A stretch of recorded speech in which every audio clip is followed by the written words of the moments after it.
नमस्कार, आपके साथ मैं हूं दीपिका। दिग्विजय को काफी ज्यादा चोट लग गई है। दिग्विजय के हाथ में चोट लगी है और सर पर भी चोट लगी है। ये चोट कैसे लगी है अब तक ये सबको मालूम चल गया है, क्योंकि दिग्विजय और अविनाश के बीच में कल रात पूरी टाइम झगड़ा ही होता रहा। दोनों के बीच में बहसबाजी होती रही।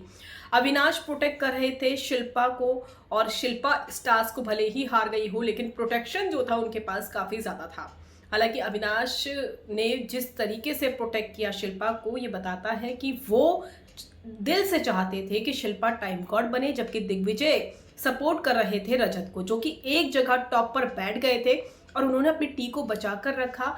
और रजत के सपोर्ट में दिग्विजय थे, कशिश थी और सारा थी। चाहत भी कहीं ना कहीं रजत का ही सपोर्ट कर रही थी, लेकिन इन्वॉल्वमेंट इनका सबसे ज्यादा था।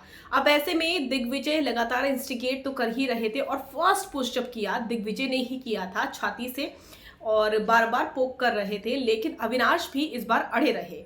कई बार ऐसा होता है कि अविनाश चुप हो जाते हैं, लेकिन इस बार इंतहा हो गई और धक्का मुक्की भी हुई, और उसके बाद बीच में ईशा भी आती है। लेकिन दिग्विजय को चोट कैसे लगी?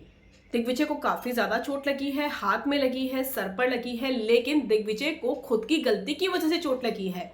उनको अविनाश ने धक्का नहीं दिया था। दिग्विजय टी बैग लेकर भाग रहे थे शिल्पा के बास्केट में से, और जब वो भागते हैं किचन एरिया की तरफ, तब वो भागते भागते गिर गए, और जब वो गिर गए तो उन्हें खुद से ही चोट लगी है। और हमें प्रोमो में ऐसा दिखाई दे रहा है कि अविनाश ने धक्का दिया है।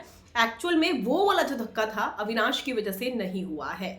तो दिग्विजय को काफी ज्यादा चोट लगी है। मेडिकल रूम में ले जाया गया, उनकी वहां पर पट्टी भी की गई, और पूरी जो इलाज है ठीक तरीके से, प्रॉपर तरीके से किया गया है। लेकिन बहुत ज्यादा इन्वॉल्वमेंट दिग्विजय जो है उनका लड़ाई झगड़े में ज्यादा रहता है, और वो दिख भी रहा है।